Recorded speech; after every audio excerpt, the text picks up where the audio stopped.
So what is your name and tell me what you do? My name's Eric Peña. I'm 47 years old, 2 kids.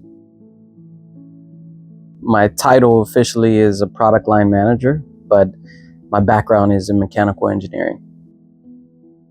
Growing up, I cannot say that education was a focal point in the house, right? So I was raised by a single mother of 3 boys, right, in the southeast side of Houston. So she worked most of the time, 2 jobs, so getting home and checking homework and grades was not necessarily something that she was able to focus on at the time. But one thing that did come that led to education being a focal point of my life in particular is that she taught us hard work and commitment. No matter what, we had to be committed and you had to work hard. My mom was an example of hard work, so it was the foundation that she set that allowed it to happen. So what was your neighborhood home like growing up? Peon Park, which is the area I grew up in. It's on the southeast side of Houston. Went to Milby High School in the 90s. So over the years, the community became more lower income type families. And, my mom and dad bought there in the 1970s. The community was family based, so my mom, when her and my dad split up, that she kept the house and she stayed there for as long as I could remember, other than for a 4-year stint. There was things that went on in the community. There was things that we knew were going on, whether it was drugs or crime or gang-related activity. We all knew it was there. It just, if you didn't look for it, it wasn't gonna come looking for you. More of my struggles were closer to who I was.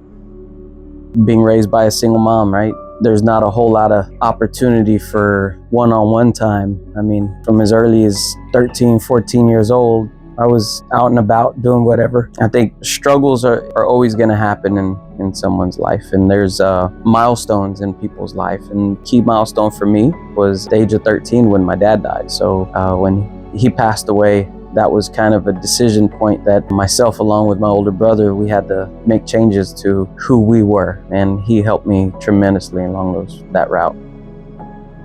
He's made sacrifices for me. He's done things for the family that will always be in debt to him. So college wasn't necessarily something that I even thought about. I didn't know there was a degree called mechanical engineer. It just wasn't something we were exposed to. And higher education wasn't necessarily always highlighted. The degree wasn't what I was focused on. Just graduating high school was my key focus. It just turns out that I was good at it.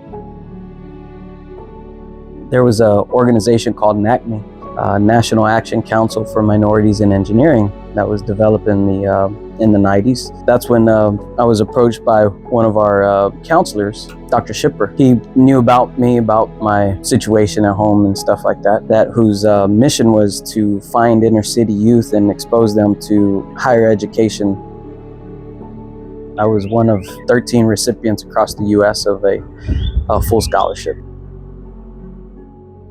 I went to Lehigh University in Bethlehem, Pennsylvania. School cost at the time somewhere around $36,000 a year, right? So it's something that we knew she couldn't afford, but we had this opportunity, so there was no doubt that I was going to take it. When we got there, there was an immersion program, and this immersion program was specifically based off of the fact that Lehigh University at the time had less than 1% minority in its entire population.